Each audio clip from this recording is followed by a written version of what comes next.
আসসালামু আলাইকুম। আমি 100% নিশ্চয়তা বলতে পারি আপনি প্রতিদিন নিজের এবং ছেলে-মেয়ের ও নিজের পরিবারের এই ক্ষতিগুলো আপনি করছেন। আসুন জেনে নেই কিভাবে। আমরা প্রতিদিন রান্নায় ব্যবহার করি বিভিন্ন ধরনের মসলা। আপনি জানেন কি এই মসলাগুলো কিভাবে প্রস্তুত হয়? বাজার থেকে সংগ্রহ করা মরিচে কিন্তু প্রচুর পরিমাণে ময়লা থাকে। ময়লাগুলো কিন্তু আমরা খুব সাধারণ চোখে দেখতে পাই না। আপনি যদি খুব ভালোভাবে এগুলো মরিচগুলোকে পানিতে ধুয়ে নেন অথবা খুব কাছাকাছি নিয়ে দেখেন, তাহলে কিন্তু এই ময়লাগুলো খুঁজে পাবেন বা দেখতে পাবেন।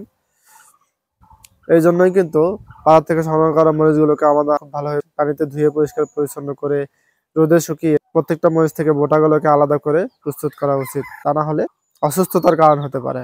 অনুরূপভাবে কাঁচা হলুদকে কিন্তু সেদ্ধ করার পর মাটির ভিতরে শুকানোর ফলে হলুদের গায়ে বিভিন্ন ধরনের ময়লা লেগে যায়। আর এজন্যই কিন্তু এই হলুদগুলোকে বাজার থেকে সংগ্রহ করার পরে পানিতে ধুয়ে পরিষ্কার পরিচ্ছন্ন করতে হয়। তা না হলে এটা আমাদের জন্য অস্বাস্থ্যকর হতে পারে। এরপরে আসি ধনিয়া। আমাদের বিভিন্ন ধরনের মসলার ভিতরে সবচাইতে বেশি ময়লাযুক্ত হয়ে থাকে এই ধনিয়া। কেননা এই ধনিয়াগুলোকে মাঠ থেকে সংগ্রহ করার পরে খোলা মাঠে শুকানোর ফলে এই ধনিয়ার সঙ্গে বিভিন্ন ধরনের ধুলা কণা, বালি কণা এবং বিভিন্ন ধরনের পাথর কণা মিশে যায়, যেগুলো সহই কিন্তু ভাঙিয়ে আমাদের জন্য প্রস্তুত করা হয় ধনিয়ার গুঁড়া। আর এই জন্যই কিন্তু বাজার থেকে সংগ্রহ করা ধনিয়াগুলোকে খুব ভালোভাবে পানিতে ধুয়ে পরিষ্কার পরিচ্ছন্ন করে কিন্তু প্রস্তুত করা উচিত। অনুরূপভাবে জিরাকেও কিন্তু মাঠ থেকে সংগ্রহ করার পরে সিদ্ধ করে এটাকে মাটির ভিতরে শুকানোর ফলে এটাতেও ময়লা লেগে যায় অনেক সময়।